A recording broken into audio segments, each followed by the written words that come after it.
Assalamualaikum warahmatullahi wabarakatuh.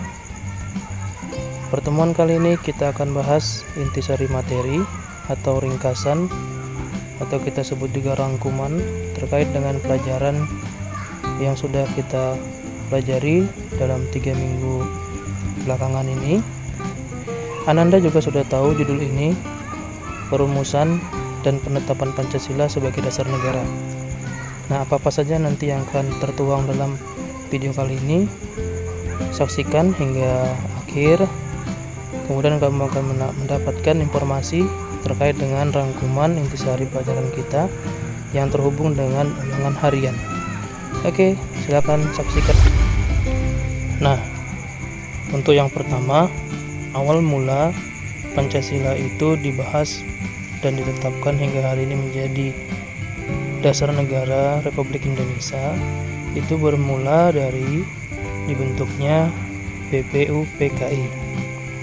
BPUPKI adalah Badan Penyelidik Usaha-Usaha Persiapan Kemerdekaan Indonesia. Nah, tujuannya dibentuk adalah untuk menyelidiki usaha-usaha persiapan kemerdekaan yang berupa: 1. Apa yang menjadi dasar negara kita?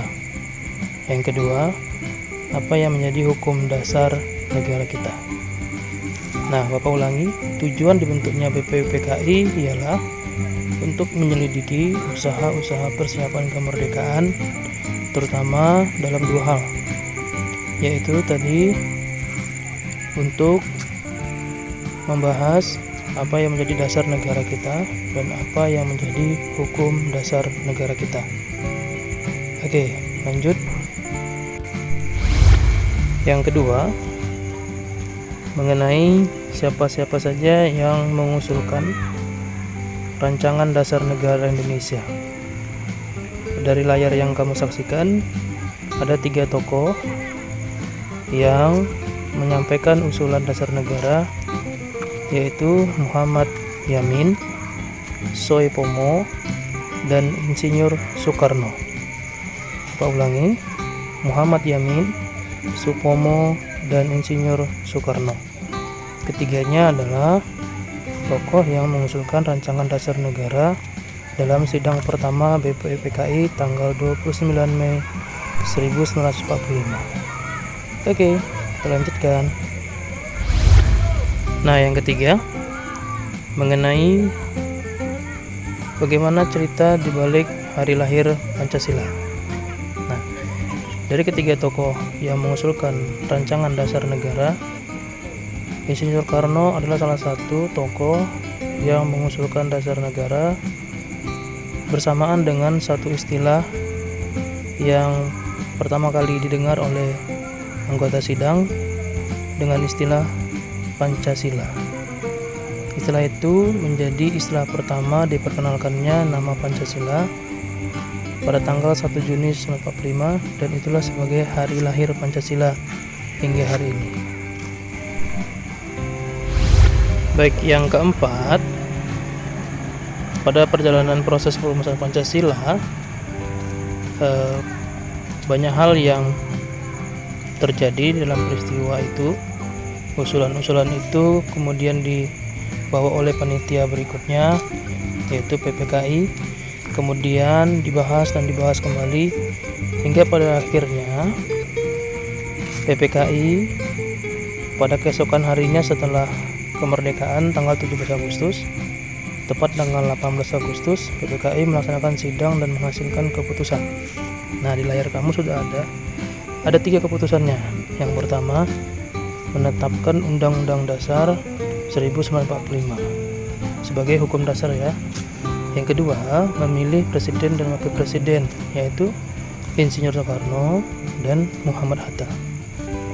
Dan yang ketiga, membentuk Komite Nasional Indonesia Pusat. Nah, ketiga ini adalah hasil sidang dari PPKI yang terakhir. Untuk itu, Anda perlu pahami dan ingat. Kita lanjut. Nah, ini yang terakhir.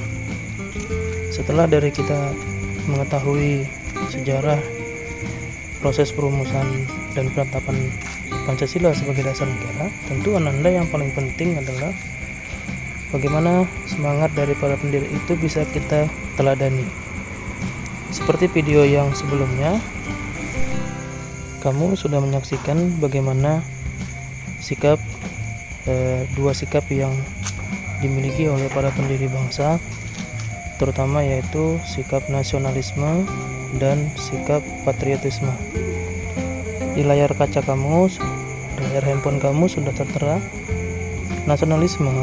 Boleh kamu ambil dari layar ini, boleh dari pengertian yang ada di buku, boleh juga yang kamu dapatkan catatan yang kemarin, yang sebelumnya yang Bapak sampaikan. Nah, kita ulang kembali. Nasionalisme di sini adalah perasaan cinta yang tinggi dan bangga terhadap tanah air dan tidak memandang rendah bangsa lain. Ya, kita tentunya harus merasa bangga dengan tanah air kita, tetapi tidak boleh merendahkan bangsa lain.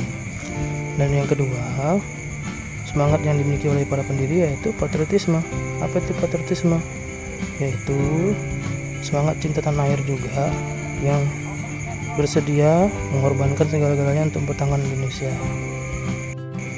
Mengorbankan segala-galanya dalam arti memberikan materi, mungkin kita adalah orang yang kecukupan, memberikan tenaga untuk negeri kita, memberikan sumbangsi pemikiran, atau banyak hal lain, karya-karya kreativitas anak bangsa. Oke, demikian dulu dari kelima intisari tadi. Silakan kamu catat atau kamu ingat kembali. Ini akan terhubung dengan ulangan harian. Oke, selamat belajar dan selamat membaca.